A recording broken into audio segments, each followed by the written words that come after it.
What's going on, everyone? Hope you're doing okay. I'm Mike, part of the Z Review, and if you're brand new to the channel, please feel free to hit that subscribe button so I can see you again next time, and the ding dong notification bell as well, so you know next time I'm coming out with a video. But if you're coming back to the channel once again, welcome back. It's great to see you here again. So yeah, today I'm here to talk about a different kind of movie documentary on my channel that I've not actually discussed before, but it actually really piqued my interest, and it is the brand new documentary about Sir Alex Ferguson, simply titled Sir Alex Ferguson Never Give In. Now, luckily I managed to get an earlier viewing of this film, because I do believe it is premiering here in the UK at cinemas tonight, but also in the rest of the world on Amazon Prime in 2 days time on May 29th. So I kind of wanted to give my quick thoughts and not go into too many spoilers of this review.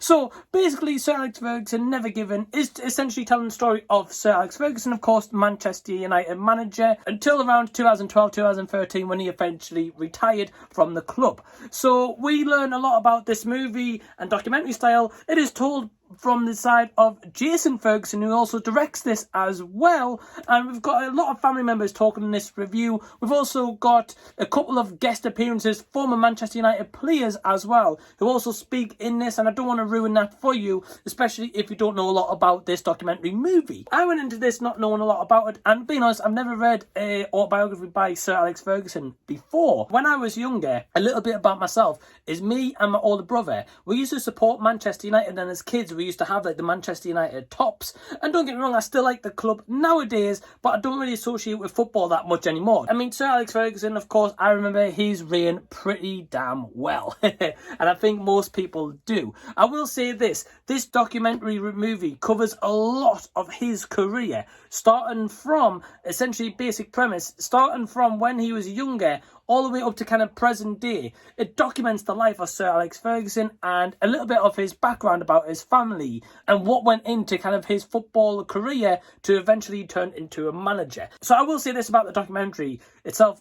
I found it really riveting. I just thought this was really great storytelling. And I think, to be honest, with Jason Ferguson at the helm of directing this, I think they definitely had the right person to do this documentary, because, of course, who knows Sir Alex better than anyone than his family? And I definitely felt like they made the right decision. And the kind of like cinematography style and shots that's used in this documentary, fantastic, absolutely great. And I really liked how they meshed that well in with the entire story, full-fold as well. I really liked it, and I definitely really respected the style they went in presenting this documentary that captured many magical memories, not just for football fans as well, but kind of just people who knew Sir Alex Ferguson as well.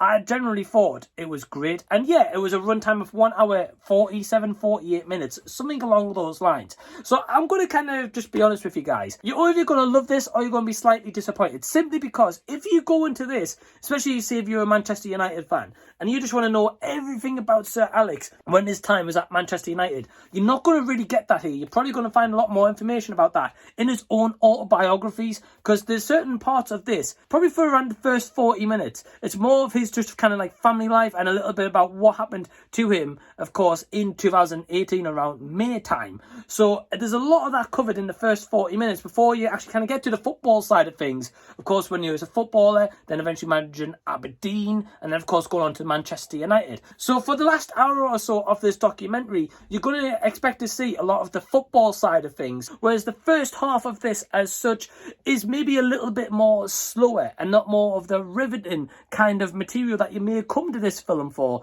However, I do definitely feel like the payoff in that first beginning half that we see and learn a lot more about Sir Alex is definitely a big payoff when it comes to the end, especially when it highlights some big moments in his career, especially the season of 1999. That's all I'm going to say. However, if you want to come into this documentary with just a full open mind, not knowing kind of what to expect, like myself, I didn't know anything about this whatsoever apart from, of course, Sir Alex and, of course, the Manchester United Football Club, then you're going to be highly surprised, and I was, and personally for the better. So my overall score for this documentary is... yeah, so I hope you guys enjoyed this review. If you've seen the documentary movie yourself, please leave a comment below and let me know of your thoughts of what you thought of the Sir Alex Never Give In. If you're also checking this out in the cinema or eventually on Amazon Prime in a couple of days' time, again, leave your thoughts. Guys, please give this video a big thumbs up and subscribe to the channel if you already haven't. And until then, this has been a Z Review, and I'll be seeing you later.